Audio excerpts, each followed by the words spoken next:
نبی صلی اللہ علیہ وسلم نے فرمایا بہادر وہ شخص ہے جو غصے کے وقت اپنے جذبات پر کنٹرول رکھے، وہ بہادر شخص ہے۔ اللہ کے نبی صلی اللہ علیہ وسلم کی سیرت سے بہت سارے واقعات ہمارے لیے رہنما کی حیثیت رکھتے ہیں۔ نبی صلی اللہ علیہ وسلم کے پاس ایک شخص آیا، اونٹنی پر بیٹھا ہوا تھا، اور وہ سیدھی اونٹنی مسجد نبوی کے اندر لے آیا، اور وہیں اس نے اونٹنی کھڑی کی، اور نبی صلی اللہ علیہ وسلم کے سامنے جا کر بڑی گستاخانہ انداز سے کہتا ہے، او محمد، پہلے پوچھتا ہے صحابہ سے، من منکم محمدن، تم میں سے محمد کون ہے؟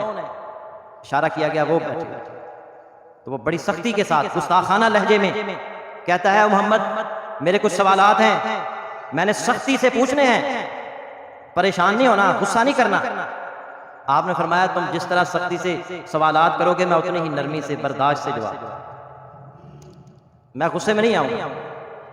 اس نے کہا آپ اپنے رب کی قسم اٹھا کر کہیں کہ میں اللہ کا سچا نبی ہوں، اللہ نے مجھے نبی بنا کر بھیجا ہے۔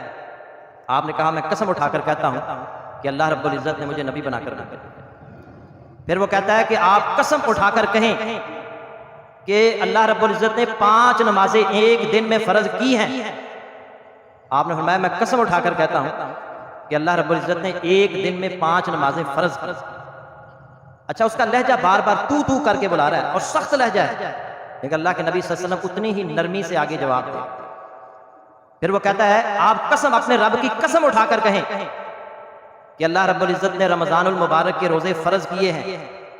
آپ نے قسم اٹھا کر کہا میں اپنے رب کی قسم اٹھا کر کہتا ہوں کہ میرے رب نے رمضان المبارک کے روزے فرض کیے۔ اسی طرح وہ بار بار نبی صلی اللہ علیہ وسلم کو قسم دے کر کہتا ہے، اور آپ بار بار اس کے سوالات کا جواب دے رہے ہیں، بڑی نرمی کے ساتھ، برداشت کے ساتھ، صبر کے ساتھ، تحمل کے ساتھ۔ جب اس کے سوالات ختم ہوئے تو کہنے لگا آپ سے تو دور جانے کی ضرورت نہیں ہے، اپنا ہاتھ آگے بڑھائیے۔ آپ نے اپنا ہاتھ آگے بڑھایا اور آپ کے ہاتھ پر ہاتھ رکھ کر کہتا ہے اشہد ان لا الہ الا اللہ واشہد ان محمد رسول اللہ صلی اللہ علیہ وسلم۔ آج علماء، مبلغین، دائی حضرات آج ہم سے کوئی سوال کر لیں، ہم آگے سے اس کو برا کہتے ہیں، نظر انداز کرنے کی بجائے، اچھی طرح جواب دینے کی بجائے، برداشت کرنے کی بجائے۔ ایک مجلس کے اندر ایک شخص نے ایک عالم دین سے سوال کیا، تو وہ آگے سے سوال کا جواب دینے کی بجائے اس نے کہا یہ علماء کے جو بچے ہیں یہ بگڑ کیوں جاتے ہیں؟ وہ آگے سے کہتا ہے جواب دینے کی بجائے کہتا ہے تم منو کر لائیے۔ وہ کہتا ہے مجھے تو پتا نہیں تھا کہ آپ کے بچے بھی بگڑے ہوئے ہیں، اب پتا چلے۔ برداشت کے ساتھ، تحمل کے ساتھ جو دائی ہوتا ہے وہ سب سے زیادہ ذمہ داری اس پر عائد ہوتی ہے، وہ جتنا بھی لوگ سختی سے سوال کریں اسے اتنی ہی نرمی کے ساتھ اسے جواب دینا چاہیے۔